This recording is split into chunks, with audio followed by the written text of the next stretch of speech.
नमस्कार, एनबीसी 24 देख रहे हैं आप और मैं हूं आपके साथ मानसी। जैसे जैसे बिहार विधानसभा चुनाव नजदीक आ रहा है वैसे वैसे तमाम राजनीतिक हलचल बिहार में तेज होती जा रही है। एनडीए और महागठबंधन दोनों ही खेमों में सीट बंटवारे को लेकर अंदरूनी मंथन जारी है। इसी बीच एनडीए खेमे से बड़ी खबर सामने आई है। उप मुख्यमंत्री सम्राट चौधरी और विजय सिन्हा दोनों ही अपने अपने विधानसभा क्षेत्र से चुनाव लड़ने की तैयारी में है। जानकारी के मुताबिक डिप्टी सीएम सम्राट चौधरी तारापुर विधानसभा सीट से मैदान में उतरेंगे। वो 16 अक्टूबर को नामांकन दाखिल करेंगे, जिसके लिए तैयारियां जोरों पर है। तारापुर में पहले से ही जदयू और भाजपा कार्यकर्ताओं के बीच समन्वय बैठकों का दौर शुरू हो गया। स्थानीय स्तर पर एनडीए के नेता सम्राट चौधरी के नामांकन के लिए शक्ति प्रदर्शन की तैयारी में जुटे हैं। बताया जा रहा है कि उनके नामांकन के दिन एनडीए एकजुटता का बड़ा संदेश देने की कोशिश करेगा। वहीं बिहार के दूसरे उप मुख्यमंत्री विजय कुमार सिन्हा भी 15 अक्टूबर को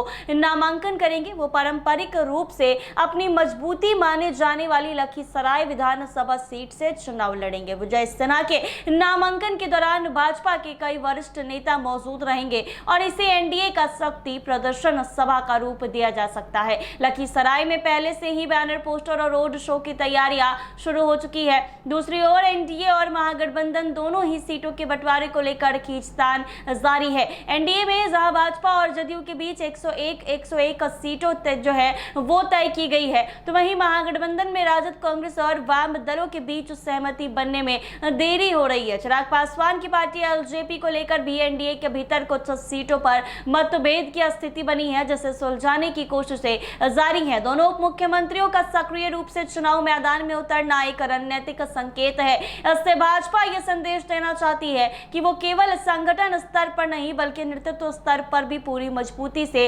चुनावी जंग लड़ रही है। सम्राट चौधरी और विजय सिन्हा दोनों ही भाजपा के ओबीसी वोट बैंक में महत्वपूर्ण चेहरे के रूप में देखे जाते हैं। ऐसे में दोनों की संयुक्त उपस्थिति एनडीए के लिए सामाजिक समीकरणों को साधने में मददगार साबित हो सकती है। तो ऐसे में आपको बता दें कि महागठबंधन की ओर से तारापुर और लखीसराय दोनों सीटों को सिंबॉलिक माना जा रहा है। इन सीटों पर विपक्षी दल भाजपा को कड़ी टक्कर देने की रणनीति बना रहे हैं। राजद की ओर से संभावित उम्मीदवारों के नाम पर मंथन चल रहा है, जबकि कांग्रेस इन दोनों सीटों में से एक पर दावा ठोक सकती है। 15 और 16 अक्टूबर को बिहार में एनडीए के लिए दो बड़े राजनीतिक आयोजन होंगे। पहला विजय कुमार सिन्हा का लखीसराय में नामांकन और अगले दिन सम्राट चौधरी का तारापुर में नामांकन। दोनों को भाजपा अपने डबल शो ऑफ स्ट्रेंथ के रूप में पेश करने की योजना बना रही है। दोनों जगहों पर एनडीए के वरिष्ठ नेता, सांसद, विधायक और कार्यकर्ता बड़ी संख्या में मौजूद रहेंगे। इन नामांकनों के जरिए एनडीए यह संदेश देना चाहती है